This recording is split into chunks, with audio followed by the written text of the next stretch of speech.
বন্ধুরা, মুর্শিদাবাদ কিচেনে আপনাদের সকলকে স্বাগত।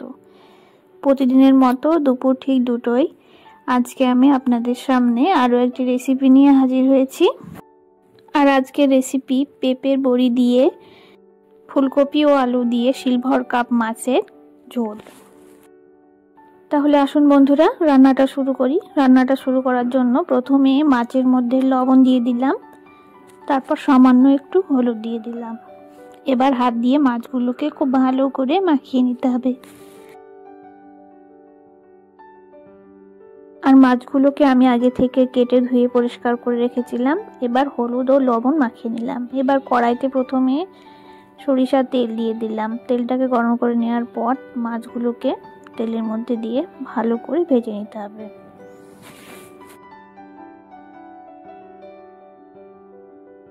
আপনারা চাইলে এই ফুলকপির সাথে যে কোনো মাছ দিয়েই ঝোল বানাতে পারেন।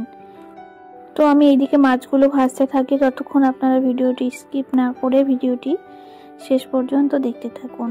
এবং আমার চ্যানেলে যদি নতুন বন্ধু হয়ে থাকেন তাহলে অবশ্যই চ্যানেলটিকে সাবস্ক্রাইব করে আমার পাশে থাকবেন।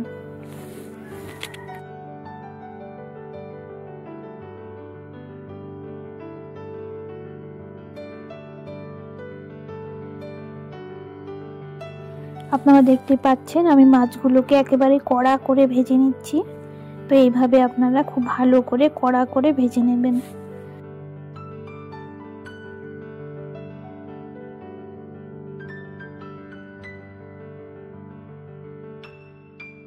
এইভাবে পরপর আমি মাছগুলোকে ভেজে নেব। আর এইদিকে আগে থেকে ফুলকপি ও আলুগুলো কেটে রেখেছিলাম, তারপর ধুয়ে রেখে দিয়েছি। তো এইগুলোকে প্রথমে তেলে ভেজে নেওয়া হবে। আর তারপরে আমি এদিকে একটা মশলা বেটে নেব। মশলার মধ্যে আদা নিয়ে নিলাম। আর আদা নেওয়ার পর কাঁচা পাকা লঙ্কা আর সাথে পেঁয়াজ কুচি নিয়ে নিলাম। পেঁয়াজ কুচি নেওয়ার পর রসুন নিয়ে নিলাম। রসুন নেওয়ার পর এর মধ্যে আমি গোটা কালো সর্ষে নিয়ে নেব। আর তার আগে একটু গোটা জিরেও নিয়ে নিলাম। এবার জল দিয়ে মশলাটাকে খুব ভালো করে পেস্ট করে নিতে হবে।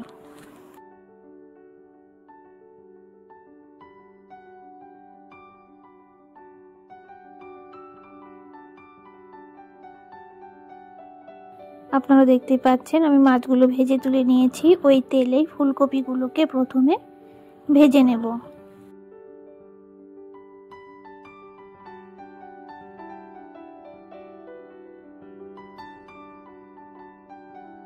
এবার ফুলকপির মধ্যে সামান্য একটু লবণ আর হলুদ দিয়ে দিলাম। এবার লবণ ও হলুদ দেওয়ার পর ফুলকপিগুলোকে খুব ভালো করে ভেজে নিতে হবে।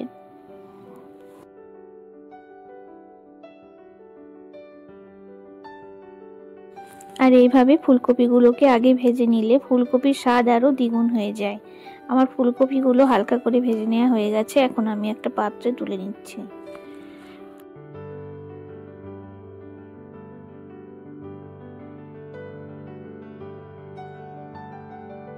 ফুলকপিগুলোকে ভেজে তুলে নেওয়ার পর আলুগুলো আমি এর মধ্যে দিয়ে দিলাম। তারপর সামান্য একটু সরিষার তেল আবারও দিয়ে দিচ্ছি। এবার আমি আলুর মধ্যেও সামান্য লবণ আর হলুদ দিয়ে দিলাম।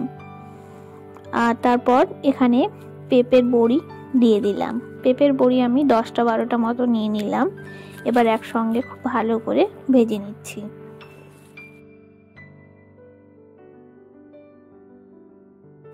ভেজে নেওয়া হয়ে গেছে। এখন আমি একটা পাত্রে তুলে নিচ্ছি।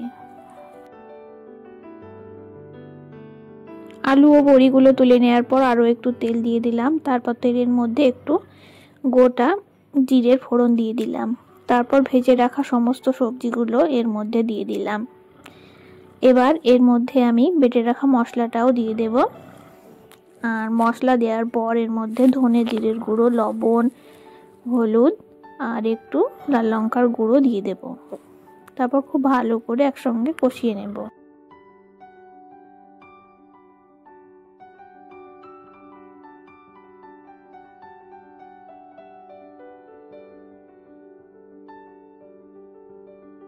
আপনারাও এইভাবে খুব ভালো করে কষিয়ে নেবেন।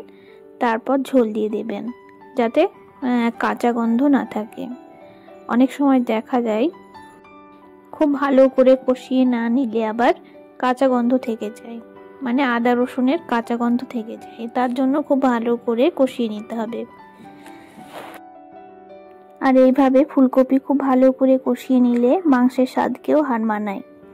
আপনারা যারা এরকম ভাবে এখনো ফুলকপি রান্না করে খাননি তারা অবশ্যই খাবেন, আর খেতে কেমন হয়েছে সেটাও কমেন্টে জানাবেন।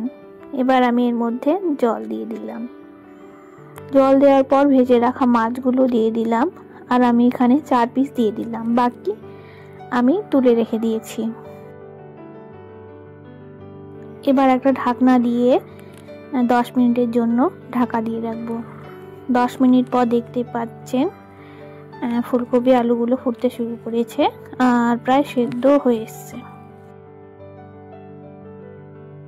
এবার আমি উপর দিয়ে একটু ধনেপাতা কুচি ছড়িয়ে দিলাম। আর এইভাবে শীতকালীন সবজি দিয়ে ধনেপাতা কুচি এইভাবে ছড়িয়ে দিলে খুবই টেস্টি হয়।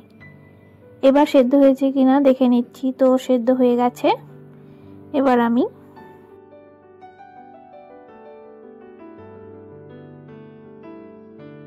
একটা পাত্রে নামিয়ে নিলাম। আর দেখতে পাচ্ছেন কতটা সুন্দর হয়েছে আর কতটা কালার এসছে, তো খেতেও খুব ভালো হবে। তো ভিডিওটি আপনাদের যদি ভালো লাগে ভিডিওটিতে অবশ্যই লাইক শেয়ার কমেন্ট করে আমার পাশে থাকবেন। আর আমি এখানে একটু ভাজা মশলার গুঁড়ো দিয়ে দিলাম।